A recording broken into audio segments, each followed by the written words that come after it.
why you are called Jehovah. That's why you are called Jehovah. What you say you will do, you will do it. That is why you are called Jehovah. That is why you are called. You are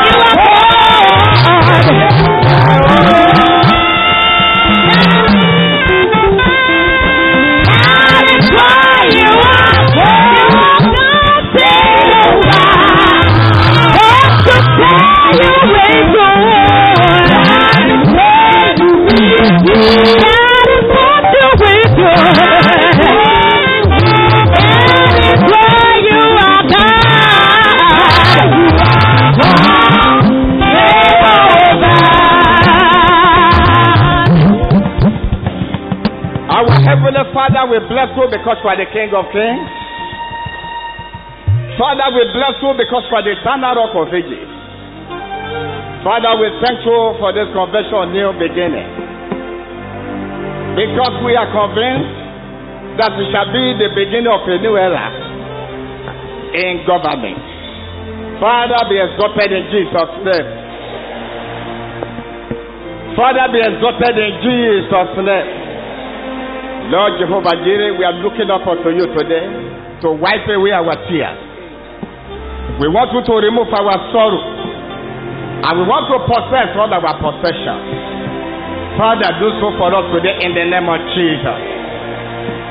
I bind all powers of darkness. I bind all principalities and forces tonight, and I bind all satanic forces. Father, bind them in the name of Jesus. Let your name be glorified. Thank you, Father, because you have heard us. Glory be to your holy name.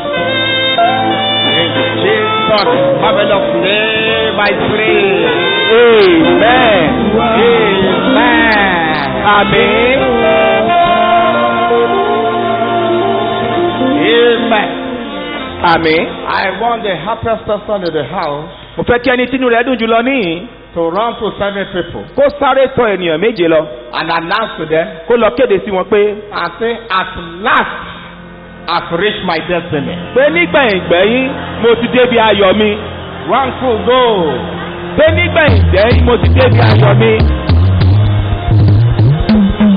Nígbẹ̀yìngbẹ̀yìn mo ti débi ayọ̀ mi.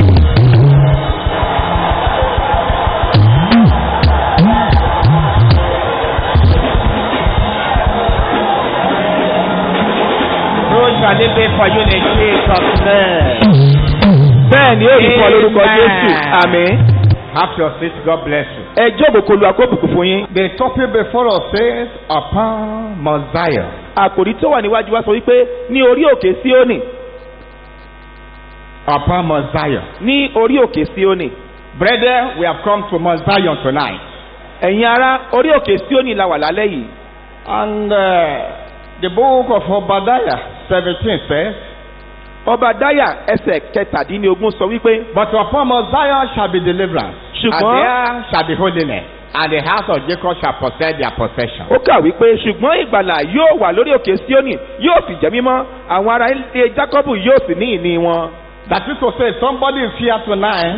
Yẹn ni wípé ẹnìkan bẹ níbí ní àṣálẹ́ yìí. Who will receive his deliverance. Tí yóò gba ìtúsílẹ̀ rẹ̀. And after you have been delivered, lẹ́yìn ìgbà tí ẹ bá sì tú ọ sílẹ̀ tán. you will be able to live a holy life.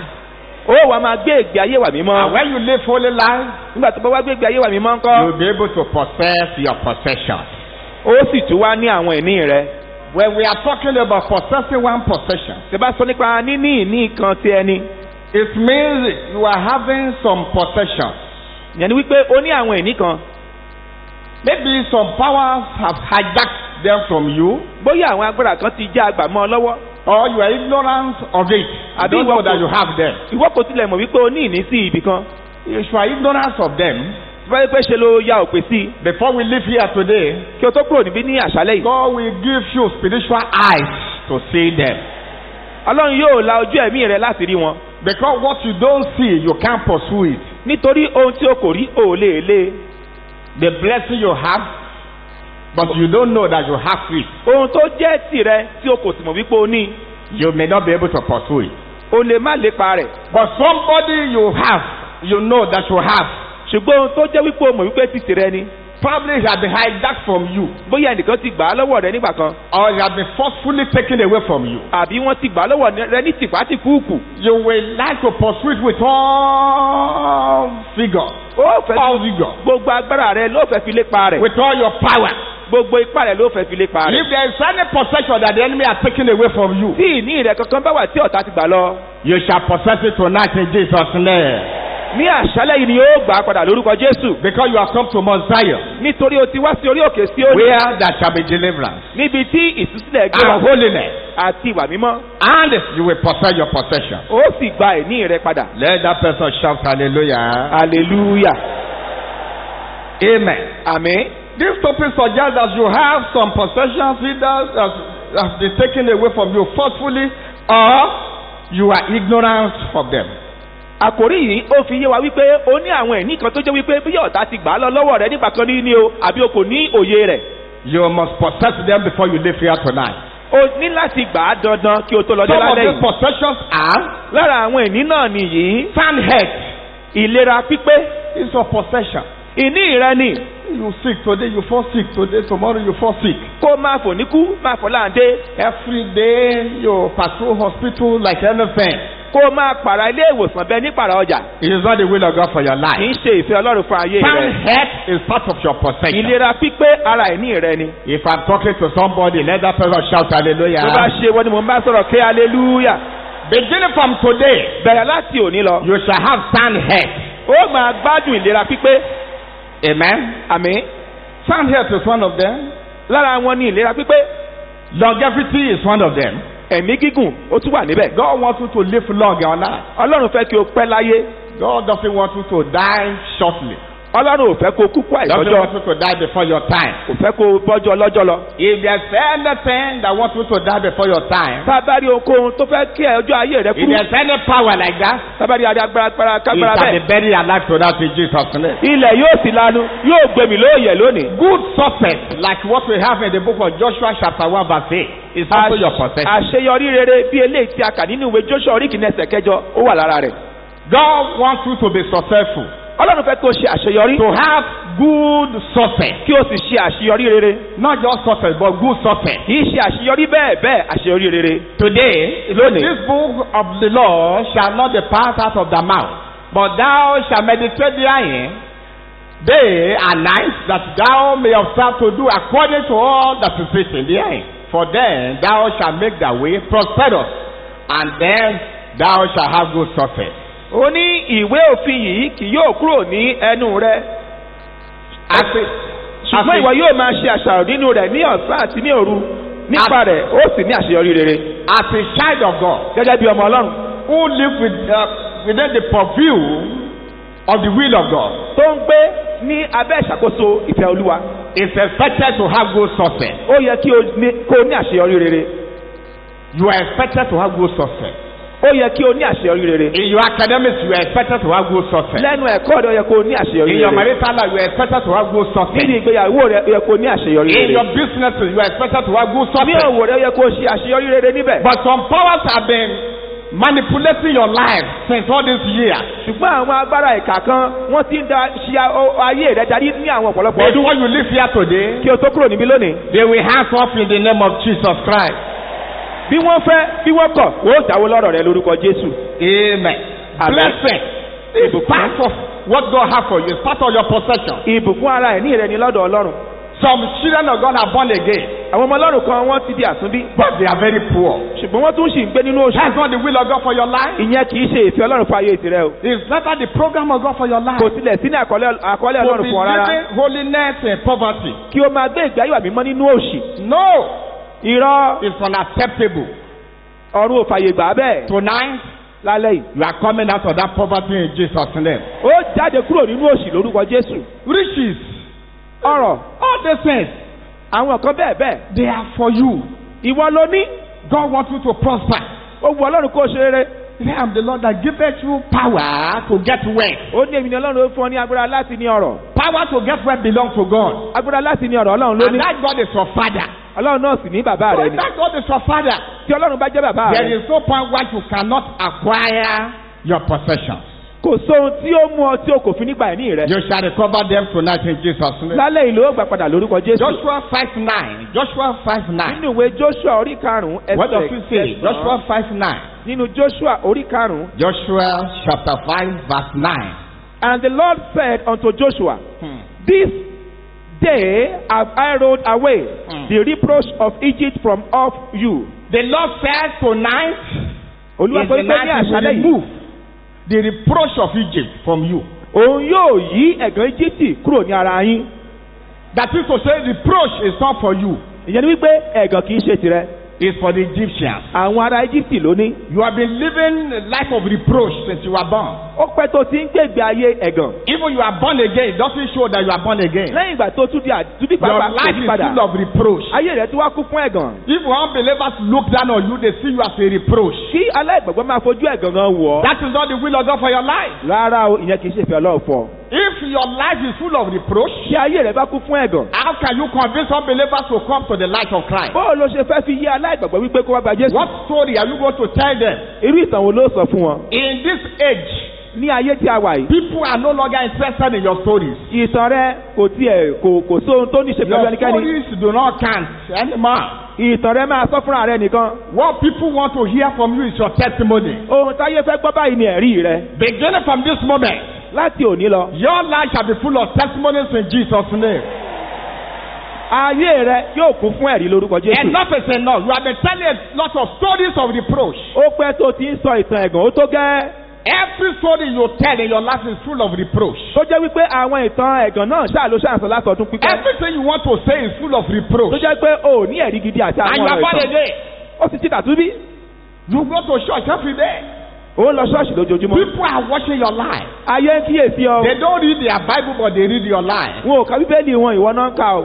Shout hallelujah, somebody. Ké hallelujah ẹnìkan. Beginning from today, Bẹ̀rẹ̀ láti òní. your life will bring people to the light of Christ in Jesus' name. Ayé rẹ yóò máa pe àwọn ènìyàn wá sí ìmọ́lẹ̀ Kristi lórúkọ Jésù. Let that person shout hallelujah. Hallelujah. Romans 8:20 and 21. Nínú Romans ìwé- chapter 8.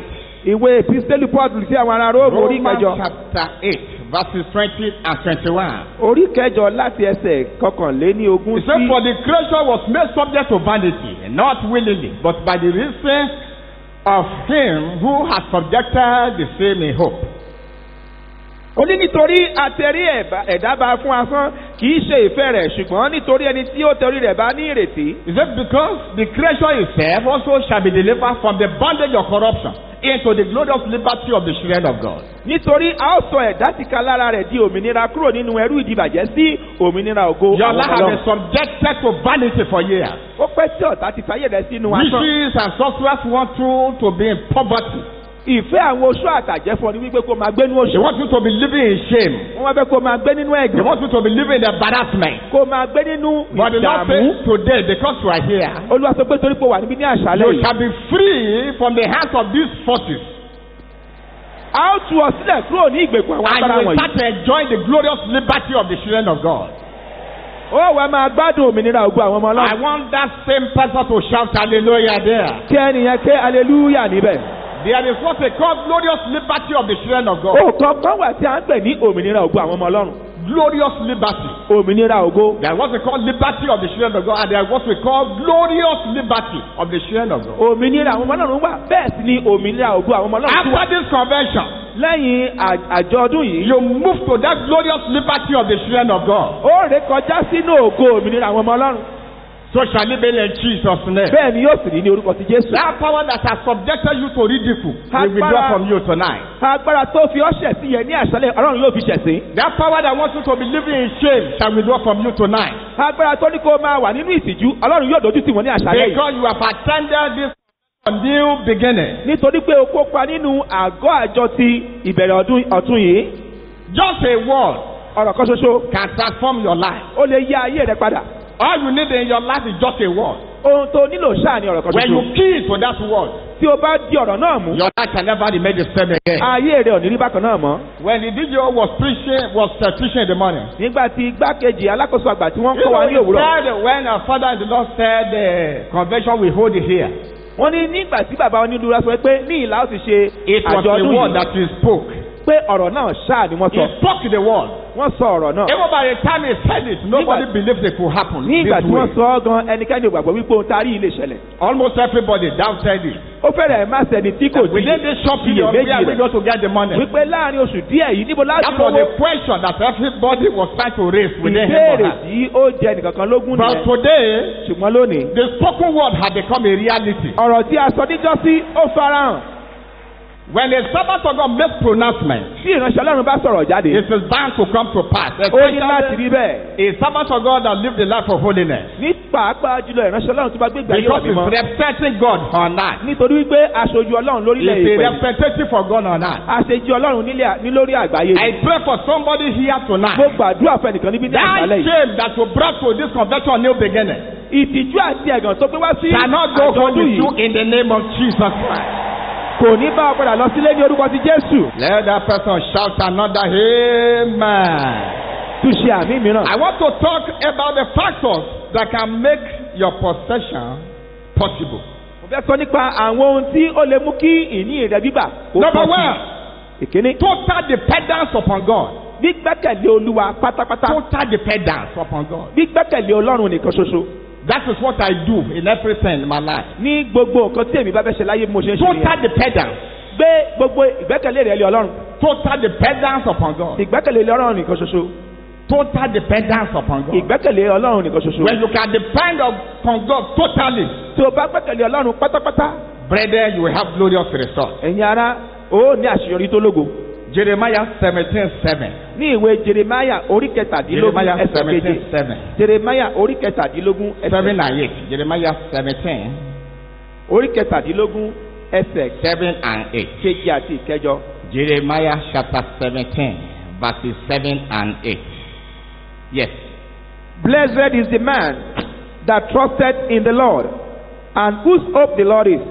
For he shall be as a tree planted by the waters, and that spreadeth out her roots by the river, and shall not see when heat cometh. Yeah. But her leaf shall be green, and shall be and shall not be careful in the year of drought, neither shall cease from yielding fruit. Let somebody, that person clap for the Almighty God. Ẹnìyẹn kó pàtàkì fún Olódùmarè. When you depend upon God totally, Tí o bá fi gbogbo ìgbẹ́kẹ̀lé you rẹ̀ will not sí know the Ọlọ́run, season of drought. o ò ní mọ àkókò ọ̀dá. When you depend on God upon God totally, So, but you will know you- the season of drought. Tí o bá fi gbogbo ìgbẹ́kẹ̀lé rẹ̀ sínú Ọlọ́run, o ò ní mọ àkókò Season ìyàn. of drought shall never come your way. Àkókò ọ̀dá ò ní wá sí ọ̀dọ̀ rẹ. Your leaf shall ever be green. Ewé rẹ̀ yóò máa tutù ní. Oh, clap for the Almighty once again. Pàtẹ́wọ́ fún Olódùmarè lẹ́ẹ̀kan sí. Total dependence upon God Gbígbẹ́kẹ̀lé Ọlọ́run nìkan ṣoṣo will take you to that level. yóò gbé ọ dé ibẹ̀ yẹn. Deuteronomy chapter 28 verse 1. Deuteronomy orí kejìdínlọ́gbọ̀n ẹsẹ̀ kìíní. Deuteronomy 28 verse 1. Deuteronomy orí kejìdínlọ́gbọ̀n ẹsẹ̀ kìíní. Deuteronomy. And it shall come to pass if thou shalt hearken diligently. I want you to underline the word diligent. Òní yóò sì ṣe tí wọ́n bá farabalẹ̀ gbọ́ ohùn Olúwa Ọlọ́run rẹ. Diligent unto the voice of the Lord thy God, to observe and to do all his commandments, which I command you this day, that the Lord thy God will set thee on high above all nations on the earth. Òní yóò sì ṣe nígbà tí wọ́n bá farabalẹ̀ gbọ́ ohùn Ọlọ́run rẹ. Ọlọ́run rẹ yóò gbé ọ ga ju gbogbo orílẹ̀-èdè ayé lọ. If you can hearken to the voice of the Lord diligently, Tí o bá farabalẹ̀ gbọ́ ohùn Olúwa Ọlọ́run rẹ. if you can obey God thoroughly, Tí o sì gbọ́ràn sí. if you can do the will of God Tí o wholeheartedly, fi gbogbo ọkàn rẹ ṣèfẹ́ Olúwa. the Bible says it won't It is allow, wípé- your God will never allow you to be in the cooler. Ọlọ́run kò ní jẹ́ kí a fi ọ pamọ́ síbì kan. The Lord will not allow you to remain in the valley. Kò ní jẹ́ kí o wà nínú And the Lord your àfonífojì. God shall set you on high.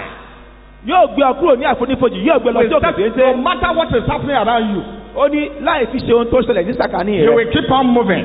Ó máa tẹ̀síwájú ṣáá ni. You will keep on moving. Ó máa lọ wájú ṣáá You ni. will keep on moving. Ó kàn máa tẹ̀síwájú ṣáá Then you ni. become unstoppable Ó di ẹni tí ò ṣeé dá dúró. when you rely upon God Tó bá totally. fi gbogbo ìgbẹ́kẹ̀lé rẹ̀ sí Total Ọlọ́run. dependence of God. Gbígbẹ́kẹ̀lé Ọlọ́run nìkan ṣoṣo. Total dependence on God fi gbogbo ìpínkẹ́lẹ̀ rẹ̀ sínú will Ọlọ́run. take you to that height. Yóò gbé ọ lọ síbi gíga náà. Shout hallelujah. Ké hallelujah. The second one I want to mention is get wisdom. Wisdom is the principal thing. Kókó kejì ni wípé gba ọgbọ́n ni ohun tó tóbi jùlọ. Get wisdom. Wisdom is very, very important. Gba in life. ọgbọ́n ṣe pàtàkì jù láyé ní Some ara yìí. are working very hard.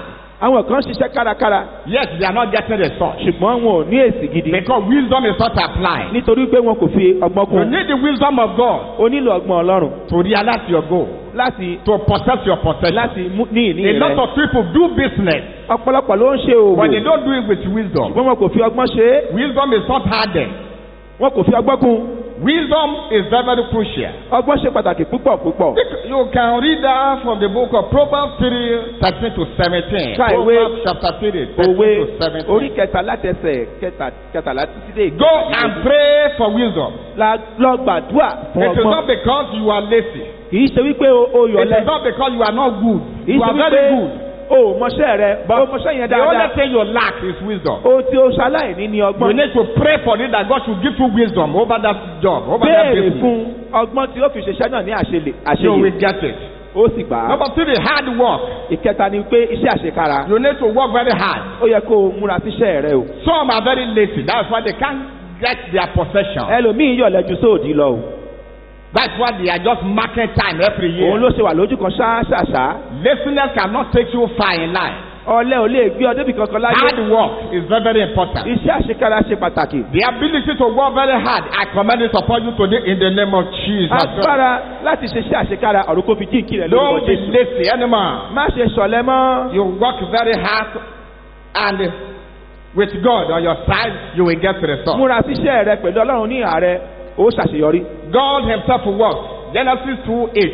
Ọlọ́run fúnra rẹ̀ pàápàá ó ṣiṣẹ́. Genesis When orí God kejì was ẹsẹ̀ kẹjọ. talking, the Bible says, God said, "Let there be light," and there was light. Let there be this, and there was. When it came to the area of garden, the Bible said God planted the garden. Nígbà tó Ọlọ́run máa That is to ṣe say, ìmọ́lẹ̀. God Himself works. Ọlọ́run jẹ́ kí ìmọ́lẹ̀ kí ó wà. Ìmọ́lẹ̀ sì wà jẹ́ kí ilẹ̀ kí ó fara hàn ilẹ̀ sì fara hàn. Nígbà tó And Ọlọ́run the máa dá Lord ilẹ̀. God planted a garden. Nígbà tí Olúwa He yóò made it. ṣe ọgbà bí lè sọ And pé then He put Olúwa gbin ọgbà. man, Ó whom He gbin ọgbà. had formed, He planted. Ọlọ́run gbin ọgbà. Ó sì And God fi is a ènìyàn síbẹ̀. planter. He is not a lazy person. Yẹni He wípé works. Ọlọ́run wa ṣiṣẹ́ ọ̀gbìn kì í ṣe ọ̀lẹ. When you don't work, you don't get results. Láì The ṣiṣẹ́ Bible òde says, "I léèrè. will bless the work of your hand." Olúwa But sọ when wípé- there is nothing in your hand, there is nothing for God to bless. Ọlọ́run sọ pé èmi yóò bùkún fún iṣẹ́ ọwọ́ rẹ. O wàá gbé kankan lọ́wọ́ kí ni kọ́lọ́run bùkún fún gbà náà. I am not trying to boast, by the grace of God, I work very hard. Mi ìfọ́nu nípa orí ọ̀fẹ́ Ọlọ́run èmi múra Anybody that síṣẹ́. works very hard and with God on his side, he will get the result. Tí ènìyàn bá múra síṣẹ́ tọ́nà sì tì í lẹ́yìn yóò rí èsì eré. Work very hard after this convention, it shall be well with you. Lẹ́yìn You àjọ̀dún will yìí possess your possession. lọ ṣiṣẹ́ kára má ṣe ṣọ̀lẹ mọ́. Ó gba ẹ̀mí rẹ. Possessing the spirit of giving, that's another thing. Kó o tún wá lọ ní ẹ̀mí fífi fúnni. We can read that from the book of Malachi chapter 3, 6 to 11. Ìwé Málákì orí kẹta láti ẹsẹ̀ kẹfà sí When you are ìkọkànlá. stingy, you can't be blessed. Tí o bá háwọ́, o ò lè dẹ́ni You should be ìbùkún. able to open your hand, especially to God's work. Ṣé ni ó yẹ kó o lawọ́ rẹ nígbà pàjùlọ sí When ìjọ you want Olúwa. to possess your possession, Tí you ó say, bá "Give gba and shall be ìní rẹ. given unto you." Olúwa sọ Good pé measure, I shake it together. fífún ni a ó sì fi fún ọ. The Òkú measure you use to dáradára. give is the measure God Àfọwọ́sílẹ̀. will use to bless you. Torí pé bí o bá ṣe fi fún Ọlọ́run Ọlọ́run yóò ṣe dá padà fún ọ. But many of us, Ṣùgbọ́n ọ̀pọ̀ nínú wa we are not good at giving, but we are good at receiving. a ò mọ bá a ti fi fúnni bá a ṣe máa gbà ṣáá lámọ̀. And that is why anyone who cannot give will remain poor. Ẹni tí ò bá ti mọ̀ ọ́ fi fúnni yóò wà ní ipò òṣì náà ni. It's not a curse. That Kì í is how it has ṣe been. èpè bó ṣe wà náà May God nìyẹn. bless us in Jesus' name. Ọlọ́run kó ràn wá lọ́wọ́ lórúkọ Jésù. Let somebody shout hallelujah. Kí ẹnìkan kí hallelujah. Brethren, prosperity is not answerable to prayers all the time, Mo fẹ́ fi yọ lónìí wípé ìlọ́rọ̀ kì í ṣe ọ̀rọ̀ wípé à ń gbàdúrà nìkan o. but to principles Ó ní ṣe pẹ̀lú títẹ̀lé àwọn ìgbékalẹ̀ like Ọlọ́run giving, bíi fífi fúnni tithing, and so on and so forth. àti ìdámẹ́wàá àti ọrẹ àti bẹ́ẹ̀ bẹ́ẹ̀ All lọ. these things have something to do Gbogbo with nǹkan wọ̀nyí your prosperity. ó ní ṣe pẹ̀lú ṣíṣe eré rẹ. Because the Bible says God has interest in the prosperity of His servants. Wípé ọ̀rọ̀ Olúwa sọ fún ẹ pé ó fẹ́ inú dídùn sí ìlọ́rọ̀ àwọn ènìyàn rẹ̀. Beginning from today, you shall prosper in the name of Jesus Christ. Amen. Láti òní lọ, ó máa ṣe lórúkọ Jésù. I want another amen from that person Mo fẹ́ there. àmì mìíràn láti ọ̀dọ̀ ẹni yẹn. Amen. Àmín. And there is something the Holy Ghost also told me in the morning. Ohun kan tún wà tí èmi mọ̀ sọ fún mi ní òwúrọ̀. Listen carefully. Gbọ́ mi dáadáa. I heard the voice of God clearly. Mo gbọ́ ohùn Olúwa kétékété. The Holy Ghost asked me to tell you that Ẹ̀mí mọ́ ní kí you n sọ fún ọ. cannot prosper in the church you don't love. Ẹ̀mí mímọ́ ní kí n sọ fún ọ wípé nínú ìjọ tó o fẹ́ràn yẹn o ò lè ṣe rere bẹ̀. You cannot prosper in the church you don't love. Tí o kò bá fẹ́ràn ìjọ rẹ o ò lè ṣe rere bẹ̀. It's not possible. Kò You ṣeé can't ṣe. prosper in the Kò ṣeé church ṣe. you don't love. Nínú ìjọ tí o kò fẹ́ràn. If they are praying for prosperity, pray for everything, and you don't love the church, you can't prosper there. Tí wọ́n bá ń gbàdúrà fún ìlọ́rọ̀ àti bẹ́ẹ̀ bẹ́ẹ̀ lọ tó o bá fẹ́ràn ìjọ yẹn ò lè ṣe rere bẹ̀. I say, it is the Holy Ghost that told me that one in the Èmi morning. sọ fún yín pé ohun ẹ̀mí mímọ́ tí mo gbọ́ ní òwúrọ̀ òní kí wọ́n gan nìyẹn. You cannot prosper through the servant of God you don't love. Àná òmíràn tún ní wípé nípasẹ̀ ìránṣẹ́ Ọlọ́run tí o kò fẹ́ràn o ò lè tipasẹ̀ rẹ̀ ṣe eré. There is no way you can prosper through him. Kò ṣeé ṣe fún ọ láti ṣe eré nípasẹ̀ rẹ̀. Just remain the same. Ó kọ̀ wà bẹ́ẹ̀ náà ni. You don't prosper through the church you don't love. You Nípa- talk evil of a church, you can't prosper there. Ìjọ tó o bá sọ̀rọ̀ rẹ̀ láì dáa kiri àbí ìránṣẹ́ Ọlọ́run tó sọ̀rọ̀ rẹ̀ láì dáa kiri o ò lè tipasẹ̀ rẹ̀ But ṣe eré. if parents are wrong, you are saying it's going to be better, and you are giving advice, you can prosper there. Tí ìkan ò bá ṣe dáadáa tó o bá sọ wípé ẹ jẹ́ ká tún ṣe é báyìí tó o sì fara sí i. I Àjẹ́ want wípé o lè to ṣe be mindful eré of bẹ́ẹ̀. that from this moment. Mo fẹ́ kí a fìyẹn sọ́wọ́ òsì ká má fi jẹun láti òní lọ. Shout hallelujah, somebody. Ẹ kí hallelujah. Brethren, Ìyá another factor ohun mìíràn that can prepare your possession, tí ó tún lè mú kí o ní ìní rẹ. you need grace. O wá nílò oore ọ̀fẹ́. Long ago, God told me about this. Ó pẹ́ tí Olúwa ti sọ ọ̀rọ̀ yìí fún mi. You want to succeed, you want to excel, you need grace. Tó o bá ṣàṣeyọrí, tó o bá tayọ, o nílò oore ọ̀fẹ́. Grace will not allow you to be disgraced. Oore ọ̀fẹ́ ni ò ní jẹ́ kójú ó tì ọ́. In the absence of grace, there will be disgrace. Níbi tí ò ti sí oore ọ̀fẹ́, ìtìjú ń bọ̀. You need grace. O nílò oore ọ̀fẹ́. You need grace. O nílò rẹ̀ gidi gan. This morning, Lóòrọ̀ yìí. AG operation, I myself were discussing there. Ní òwúrọ̀ yìí, igbákejì ajíire gbogbogbò fún àwọn iṣẹ́ orí pápá káàkiri. He said God told him, Wọ́n tí a jọ ń sọ̀rọ̀ papọ̀ wọ́n ní Olúwa sọ fún àwọn. as anybody that wages war against me, Pé ẹnikẹ́ni tó bá dojú ìjà kọ mí we run into trouble. He's the one who told me this one. You see, and now. yóò kan wàhálà yóò kàn dín nínú iyọ̀. Àwọn ló sọ bẹ́ẹ̀ fún mi I láàárọ̀ yìí. was laughing. Mo wá rẹ́rìn. Grace Oore ọ̀fẹ́ will never allow you to be disgraced. kò ní jẹ́ kí ojú ó tì ọ́. You need grace. O nílò oore ọ̀fẹ́. Without grace, you can be disgraced. Láìsí oore ọ̀fẹ́ ojú lè tì ọ́. Honestly speaking, brethren, Ẹ̀yin ará láì dé ìnàpẹ́nu. we are equal in fellowship. Ní ti ìjọsìn papọ̀ ẹgbẹ́ kan ní gbogbo wa. We are equal in fellowship. Ní ìjọsìn sí Ọlọ́run Because ẹgbẹ́ all kan of ní us gbogbo wa. are children of God. Torí wípé ọmọ Ọlọ́run gbogbo wa. All of us are pastors. All of us are ministers of God. A We jẹ́ are ìránṣẹ́ equal in Ọlọ́run. fellowship. A jẹ́ ọmọ Ọlọ́run. But we are not equal in grace. Ṣùgbọ́n a kò jẹ́ ẹgbẹ́ ní oore ọ̀fẹ́. We are not equal in grace. Oore ọ̀fẹ́ yàtọ̀ síra. Grace differs. Oore ọ̀fẹ́ yàtọ̀ síra wọn. There is somebody here tonight. Ẹnìkan bẹ níbí ní àṣálẹ́ yìí. Before you leave here today, Tí o tó kúrò níbí lónìí. you are going to carry grace that will make you to excel than your colleagues. Amen. Ó gba oore ọ̀fẹ́ tí yóò mú ọ tayọ If you àwọn are a akẹgbẹ́ rẹ. businessman, you need grace.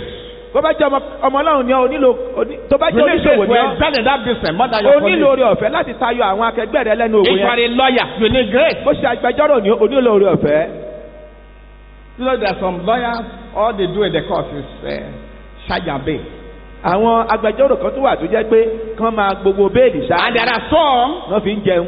before Òmíràn you sì see wà them, kó o tó lè rí i. you pay about 1 million before you see them. Ó tilẹ̀ kọ́kọ́ sọ mílíọ̀nù kan lẹ̀ kó tẹ̀ tó fojú kàn rárá. And so forth. Àti bẹ́ẹ̀ bẹ́ẹ̀ lọ. In everything, you need grace. Nínú gbogbo ló ti nílò oore ọ̀fẹ́. Before you leave here tonight, the Almighty God will give you grace. Amen.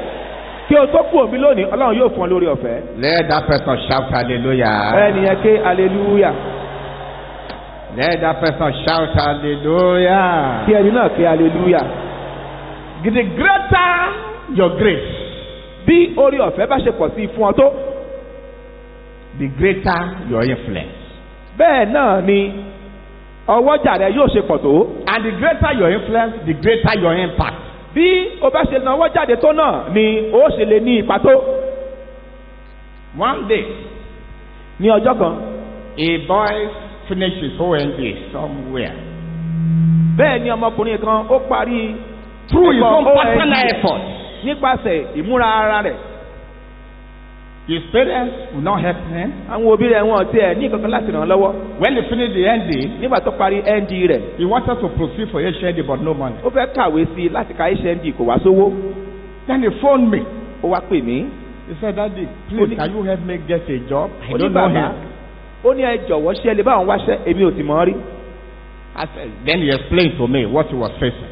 nígbà tí ó ṣàlàyé ohun tí ó ń kojú fún mi. He said he wanted to be working and do his HND by himself. pé ohun tóun fẹ́ ṣe ni wípé kóun máa ṣiṣẹ́ kóun tún máa kàwé sí lápá kan fúnra òun.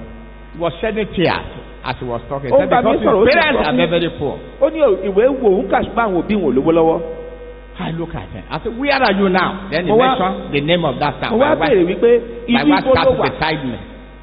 My Ibi- wife sat beside me. ìyàwó mi jókòó lẹ́bẹ̀ẹ́ ọ̀dọ̀ mi. So where are you now? Then mo he ní mentioned the name ibi of ibo the ló wà town. báyìí ló bá dárúkọ ibi tó wà. I won't mention name because we are on internet. mi ò Everywhere ní in the world dárúkọ they are ìlú watching us. torí pé ohun tá à ń wo ìgbógbó àgbáyé náà ti ń wò. So he mentioned the name of the ó town. dárúkọ ìlú yẹn. I said, okay, do you hear that they want to do interview anywhere around the place? mo ní ṣé o gbọ́ wípé wọ́n fẹ́ gba àwọn èèyàn síṣẹ́ ní ibì kankan ní He said yes. kàkà ní ibẹ̀ yẹn ni. ó ní bẹ́ẹ̀ ni sá. He said somebody told him that Ó they lẹ́ni- wanted to do interview in one institution. ó ní ẹnìkan sọ fún òun wípé ilé ẹ̀kọ́ gíga kan wà tí wọ́n fẹ́ gba àwọn èèyàn síṣẹ́ níbẹ̀. I said, okay. I said, go to the registrar of that school now.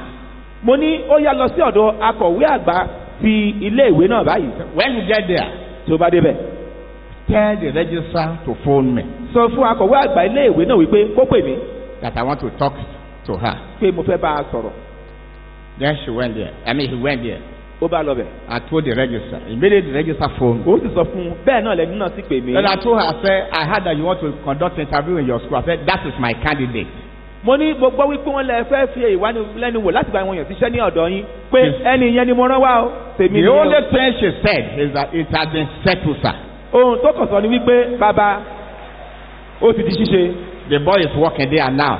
Doing ẹni tí mo her sọ return. ó ṣiṣẹ́ níbẹ̀ títí di òní báyìí. I've never set my eyes on the boy up to today. Arákùnrin It tí mo was sọ just náà on the phone.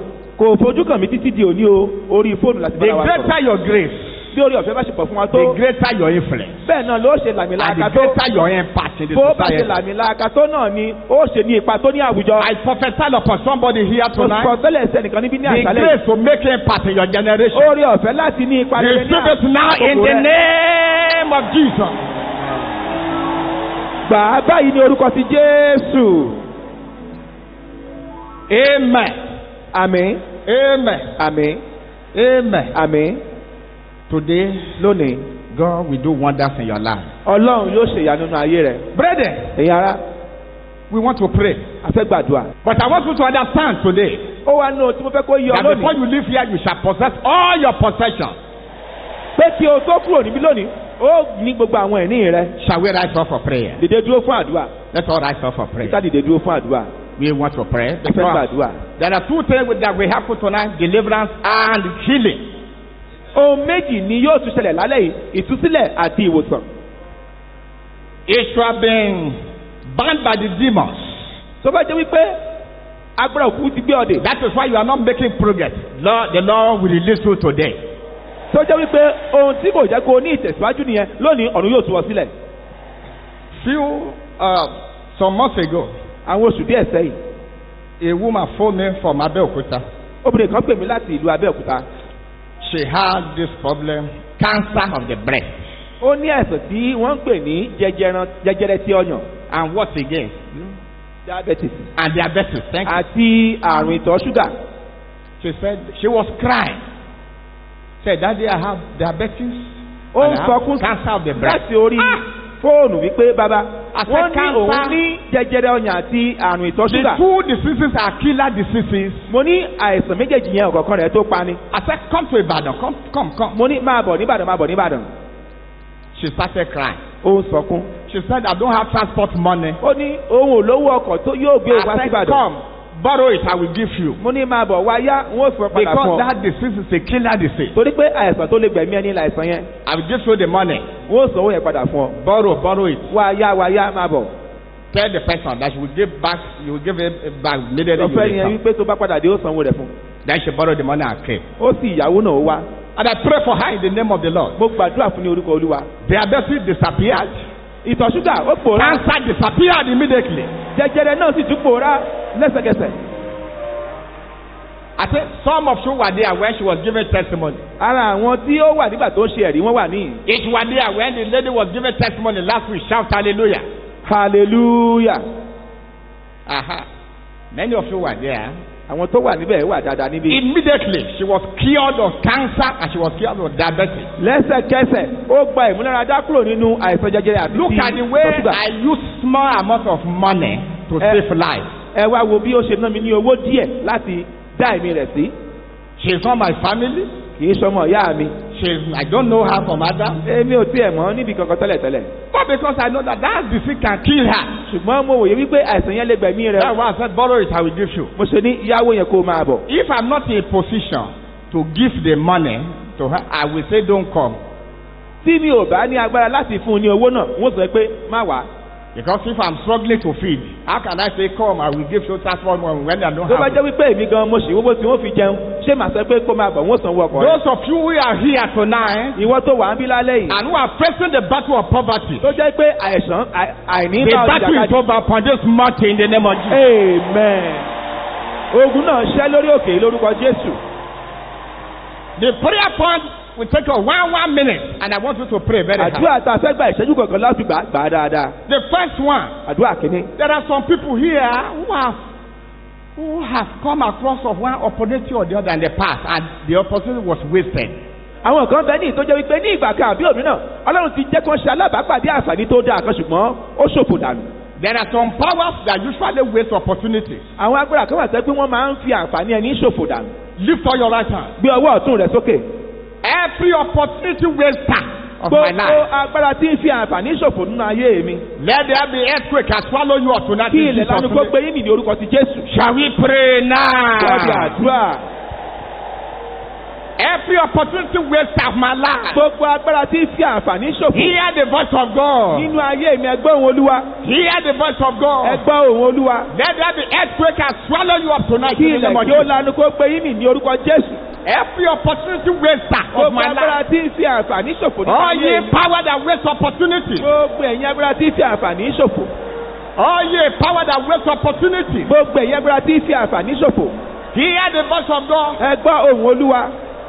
Let there be earthquake and swallow you up today. Kí ilẹ̀ lanu kó gbé yín mì ní àṣálẹ́ yìí.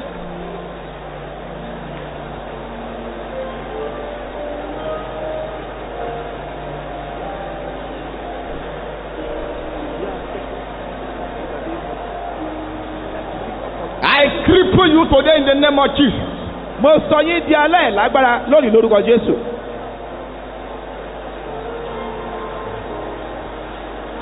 In Jesus' name I pray. Jésù Kristi Olúwa wa. Number 2, Àdúrà kejì. please pray this one aggressively. Jọ gbàdúrà eléyìí dáadáa pẹ̀lú ìkanra. Aggressively. Kó gbà á pẹ̀lú ìkanra ni o. My portion that have been stolen by the wicked, Ìní mi tí òkùnkùn ti jí gbé lọ. I recover you now in the name of Jesus. Mo gbà á padà nísinsìnyí lórúkọ Jésù. Shall we pray now? Gbàdúrà náà. My portion that have been stolen by the wicked, Àwọn ìní mi tí ìkà ti gbé lọ. my portion that have been stolen by the wicked, Àwọn ìní mi tí àwọn ìkà ti jí gbé lọ. I recover you now in Mo the gbà á name padà of Jesus. báyìí ní orúkọ ti Jésù. I recover you now in the name of Jesus. Mo gbà á padà báyìí ní My orúkọ ti Jésù. portion. Gbogbo ìní mi. My portion. Gbogbo ìní mi. My portion. Gbogbo ìní mi. My portion. Gbogbo ìní mi. My portion. Gbogbo ìní mi. My portion. Gbogbo ìní mi My o. portion. Ìwọ ìní My mi dà. portion. Ìní mi My dà. portion. Ìní mi dà. My portion. Ìní mi dà. My portion. Ìní mi My dà. portion. My portion. Gbogbo ìní That has mi. been stolen. Bí ẹ̀yin ìkà. Rapakasakapalapuri mama. Yesekerebo shitana Bí ẹ ti pirima. gbé lọ. Yesekekeri Mo gbà á padà nísinsìnyí. Lórúkọ láti Jésù Kristi. Yeri masakari baba. My portion. I recover you today in the name of Jesus.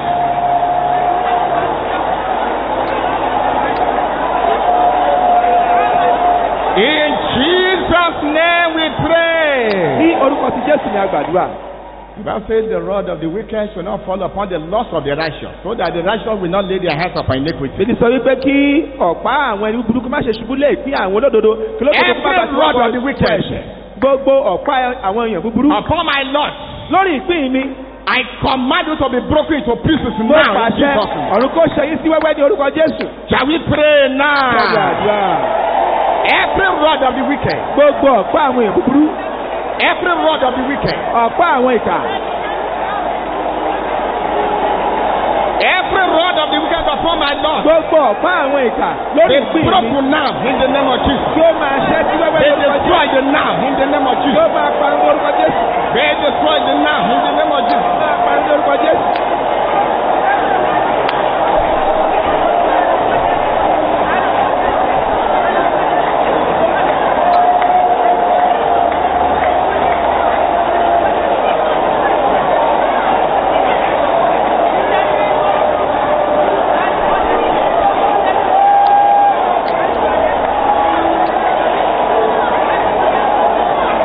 You are broken into pieces today in the name of Jesus.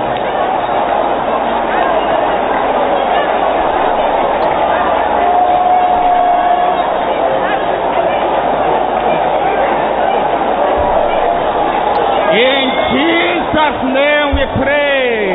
Jésù Olúwa wa. Look at me, somebody. Lajú rẹ̀ kí o wò mí níbí. There is always a day in the calendar of eternity that has somebody's name attached to it. Ọjọ́ kan máa ń wà ní àkọọ́lẹ̀ ayérayé tí a ti kọ orúkọ ẹnìkan sí. There is always a day Ọjọ́ kan máa ń wà in the calendar of eternity nínú kàlẹ́ndà ayérayé that has somebody's name attached to it. tó jẹ́ wípé a ti fi orúkọ ẹnìkan sí. I pray Mo wá gbàdúrà. you don't miss your day in Jesus' name. Lórúkọ Jésù. O ò nípa àjánù ọjọ́ tirẹ̀. There is always a day Ó máa ń ní ọjọ́ in the calendar of eternity tí a ti kọ mọ́ ẹnìkan that has somebody's name attached to it. tó jẹ́ wípé nínú àkọọ́lẹ̀ ayérayé a ti kọ mọ́ Will ẹnìkan. lift up your answer, Father, make today my day. Ó gbowó ọ̀tún rẹ̀ sókè sọ pé Olúwa A jẹ́ day kí of òní my jẹ́ ọjọ́ mi. breakthrough. Ṣé ní ọjọ́ A day àdúyọ̀ of mi? my freedom. Ọjọ́ A òmìnira day of mi. my success. Ọjọ́ àṣeyọrí A mi. day of remembrance. Ọjọ́ ìrántí A day ìbísí of rere. visitation. Ọjọ́ ìbẹ̀wò mi. Shall we begin to pray right now? Àdúrà. Father, I don't want to miss my day. Olúwa má jẹ́ Make pàdánù today ọjọ́ my mi. day. Jẹ́ kí òní jẹ́ ọjọ́ Make mi. today my day. Jẹ́ kí òní jẹ́ ọjọ́ mi. Make today my day. Jẹ́ kí òní jẹ́ ọjọ́ mi.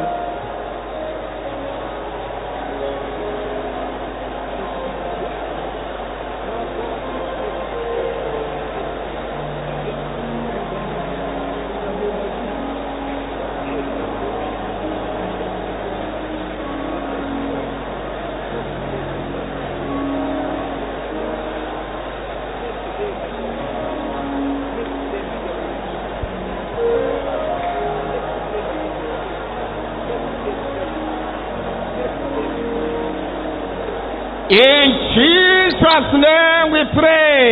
Ní orúkọ tí Jésù ní a gbàdúrà. Lift up your right hand. Ó yá, gbé ọwọ́ ọ̀tún rẹ̀ sókè báyìí. Pray this prayer. Kó gbàdúrà yìí. Father, Bàbá.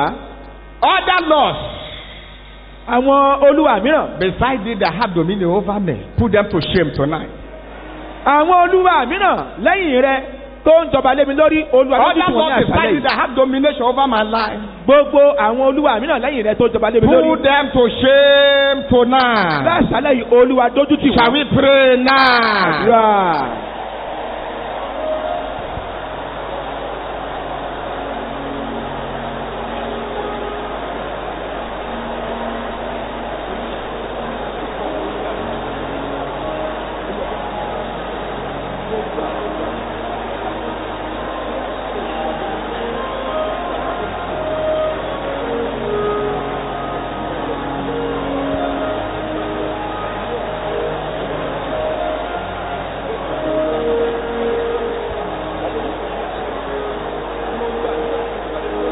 Put them to shame tonight. Bàbá dójú tì wọ́n ní Other àṣálẹ́ laws yìí. that have dominion over my life. Gbogbo àwọn olúwa mìíràn tó jọba lórí ayé mi. Other laws that have dominion over my life. Gbogbo àwọn olúwa mìíràn tó jọba lórí Put ayé them to mi. shame tonight. Dójú tì wọ́n ní àṣálẹ́ yìí.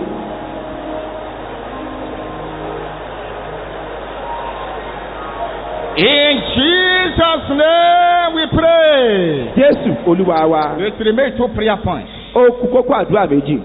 Open my spiritual eyes to my possessions, oh Lord. Olúwa ṣí ojú ẹ̀mí mi kí n lè rí àwọn ẹ̀mí mi lórúkọ Jésù. Look up. It is what you see that you can pursue. Jẹ́ kí n sọ fún ọ wípé ohun tó o bá rí ló lè lépa rẹ̀. It is what you pursue that you can possess. Ohun tó o bá lépa rẹ̀ ló lè gbà. You don't see nothing, you don't pursue nothing. Láì rí nǹkan kan o ò lè lépa ohunkóhun. It is what you see. Ohun tó o bá rí. If you are able to see greater glory ahead of you. Tó bá ṣe wípé orí ògo ńlá tó bẹ níwájú rẹ. Brethren, Ará, you will not toy with sin. o ò ní fẹ̀ṣẹ̀ ṣeré. If you are able to see the vision of heaven, you will not sin.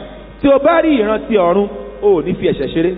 And if you are able to see the blessing that God has prepared for you, you will like to pursue it and say, oh, I must grasp this my portion. Tó o bá rí ìbùkún tí Ọlọ́run ti pèsè sílẹ̀ fún ọ níwájú, o ó fẹ́ lépa rẹ̀ láti gba ìní rẹ. Call upon God tonight to open your spiritual eyes Ké pe Olúwa ní àṣálẹ́ yìí kó ṣe ojú ẹ̀mí so rẹ. that you'll be able to see your possessions Kó o bá lè rí ìpín rẹ. and you'll be able to pursue them Kó o and bá grab lè them. lépa rẹ̀ kí o sì gbà á. Shall we pray Gbọ́dọ̀ now? àdúrà.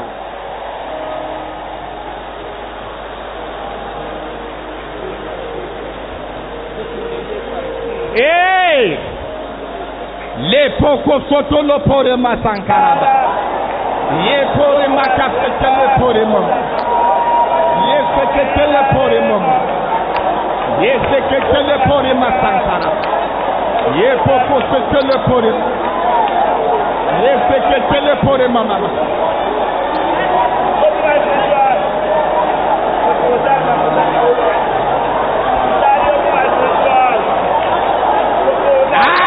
Father. In Jesus' name I pray. Jésù Olúwa wa. Lastly, Lákòótán, listen attentively. gbọ́ mi dáadáa.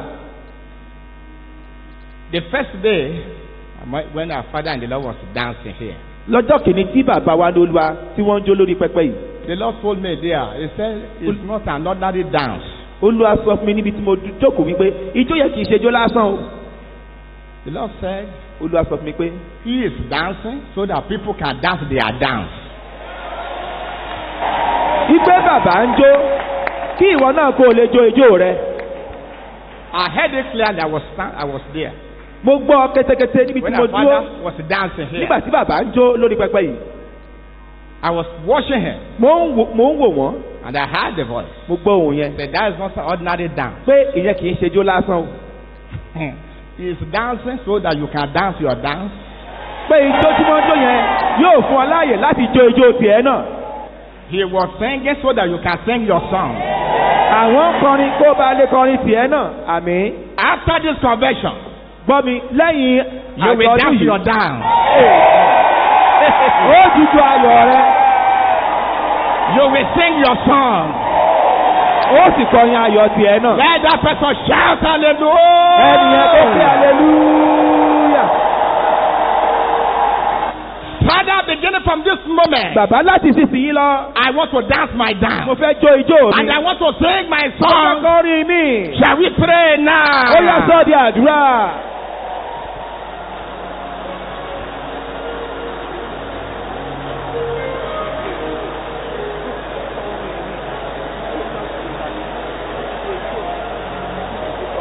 I want to dance my Mo dance. fẹ́ jó ijó mi o.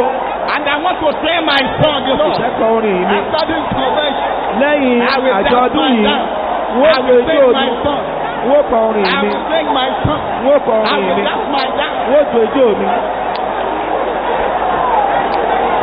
I will sing my song. Wọ́n I will dance kọrin my mi. dance. Wọ́n jó ijó mi. After this convention, Lẹ́yìn àjọ̀dún beginning yìí, from today, bẹ̀rẹ̀ láti I òní. will start dancing my dance. Wọ́n máa jó ijó mi. I will start singing my Wọ́n song. sì máa kọrin mi. Hey. Hey. I will dance my dance.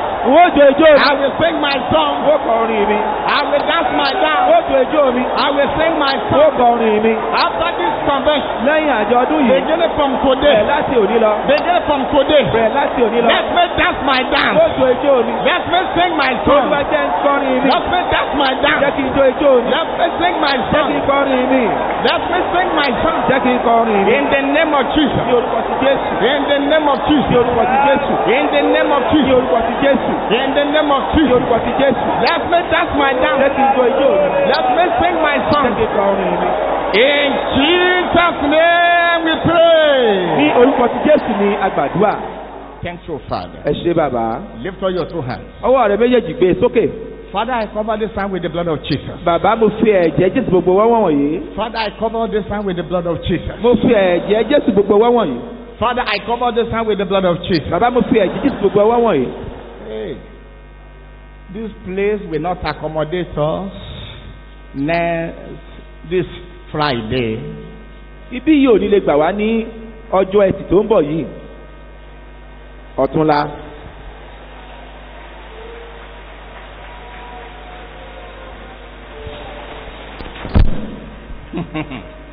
If you have relations, I'm just hearing that. That's not what we are doing now, you know. Ìyẹn kọ́ là ń ṣe nísinsìnyí. Mo kàn gbọ́ báyìí ni mo ń If you gbọ́. have relations, you have people you know. Pé tí o bá ní àwọn ẹbí rẹ àwọn tí o mọ̀. Let them have a taste of this new beginning. I won't say more than that. Rí wípé kí wọ́n wá ní ìtọ́wò ìbẹ̀rẹ̀ ọ̀tún yìí n ò ní sọ jù bẹ́ẹ̀ lọ o. It's Pé going wọ́n to ní be o. serious here on Friday. Pé wọ́n kàn máa sáré bọ̀ tètè torí wípé yóò lágbára jù ní lọ́jọ́ ẹtì.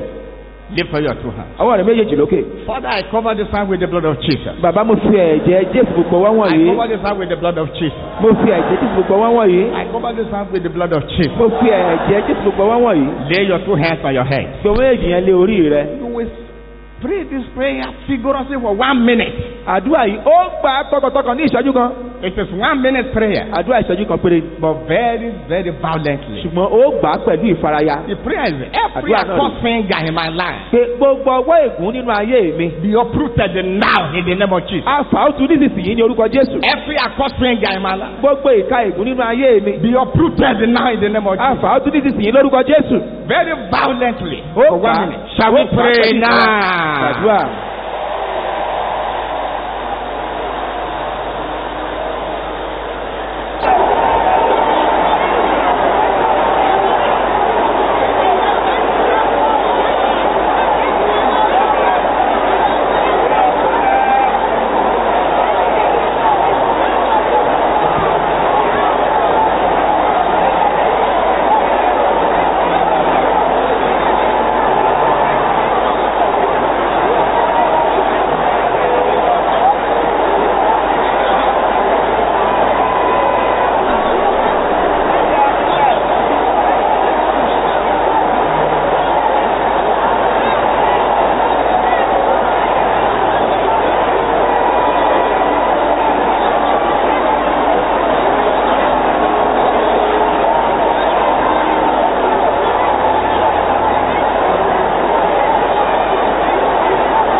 In Jesus' name we pray. Remain like that Jẹ́ kí ọwọ́ rẹ kó wà síbẹ̀. and begin to look at Jesus on the cross. Máa fi ojú ẹ̀mí rẹ wo Jésù lórí àgbélébù. No more playing of organ. Kí No a more dáwọ́ playing of any instrument. gbogbo àwọn ohun èlò orin Let there dúró. be total silence. A fẹ́ kí bíi kó wà ní ìdákẹ́jẹ́. The Holy Ghost wants to walk now. Ẹ̀mí mímọ́ fẹ́ ṣiṣẹ́ rẹ̀ báyìí. The Lord told me that there are 25 people here. Olúwa sọ mi pé àwọn ènìyàn mẹ́ẹ̀ẹ́dọ́gbọ̀n bẹ ní 25 people. mẹ́ẹ̀ẹ́dọ́gbọ̀n. These 25 people Àwọn èèyàn mẹ́ẹ̀ẹ́dọ́gbọ̀n yìí will have a kind of dream wọ́n á máa lárú àlá kan in which they will see themselves in their family house tó jẹ́ wípé wọ́n á máa ríra wọn ní inú ilé ẹbí or where they lived before. tàbí ní ibi tí wọ́n ti gbé ní ìgbà kan sẹ́yìn rí. Whereas some of them have not been going there in real life bẹ́ẹ̀ for sì ni years. lára wọn ó pẹ́ púpọ̀ tó tilẹ̀ tẹ ilẹ̀ ibẹ̀ kẹ́yìn. Yet they will still see themselves in that place in the dream. ṣùgbọ́n lójú àlá rẹ̀ wẹ́rẹ́wẹ́rẹ́ ló máa ń ríra rẹ̀ níbẹ̀. The Lord told me that is how where their glory had been manipulated. Olúwa sọ fún mi pé níbi tí ọ̀tá ti wọ́ òkùnkùn bọ ògo wọn nìyẹn. They only go there to visit their glory. They cannot grasp their glory. pé wọn a máa lọ bẹ̀ lójú àlá wọn láti bẹ ògo náà wò wọn ò lè gbà. That kind of visitation shall come to an end today. Amen. Irú àwọn ìbẹ̀wò kí bẹ̀wò yẹn yóò dópin ní àṣálẹ́ yìí.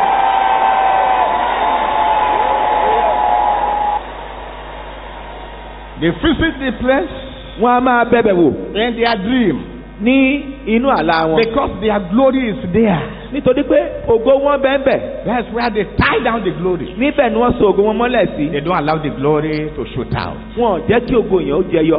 And when they pray, they pray, they do everything as a child Bẹ́ẹ̀ of sì God. ni ọmọ Ọlọ́run ni wọ́n sì ń gbàdúrà. They will go there in the spirit. They Wọ́n don't á máa allow lọ nínú to ẹ̀mí. visit their glory because where the treasure of a man is, that's where his spirit will be. Torí pé níbi tí ọrọ̀ ènìyàn tí ìṣúra ènìyàn bá wà náà ni ọkàn rẹ̀ yóò wà. That is why they visit the place in the spirit. Òun ni wọ́n fi ń fi ẹ̀mí lọ bẹ̀bẹ̀ wò. As God liveth, before whom I stand, Bí Olúwa ti bẹ níwájú ẹni tí èmi dúró. you are going to be released tonight. A ó tú ọ sílẹ̀ lálẹ́ yìí.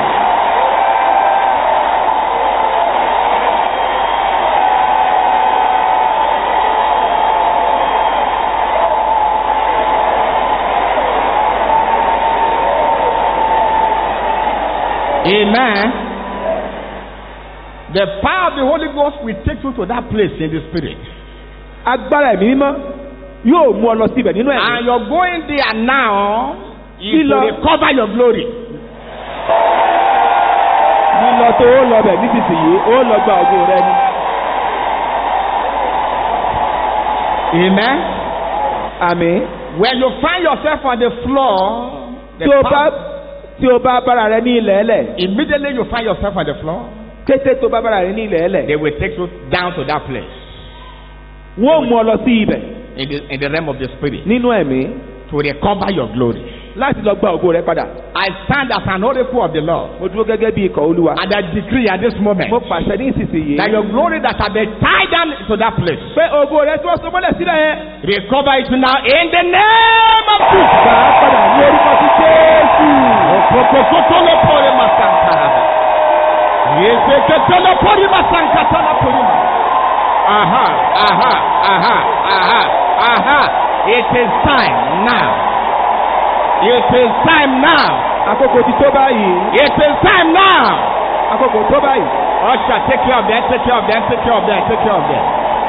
Ẹ̀yin ọ̀ṣà ẹ̀ máa bá wa lọ láàrin àwọn ènìyàn tí ẹ bá wa tọ́jú wọn. Take care of them, take care of them, take care of them, take care of them. Ẹ̀yin ọ̀ṣà ẹ̀ máa bá wa lọ ní àárín àwọn ènìyàn tí ẹ bá wa ṣe ìtọ́jú Bring wọn. them to this place for me. Come and lay them here Àwọn for tí prayer. ẹ bá rí tí ó ṣubú ẹ máa gbé wọn bọ̀ ní ìta ní ẹ wá gbé wọn sórí. Ẹ wá gbé wọn kalẹ̀ ní orí iwájú pẹpẹ ní. Quickly. Bring them quickly now. Ẹ máa gbé wọn bọ̀ kíákíá. I release your glory Mo yọ̀ǹda ògo rẹ in the name of Jesus. ní orúkọ ti Jésù. Receive your glory now. Gba ògo rẹ padà báyìí.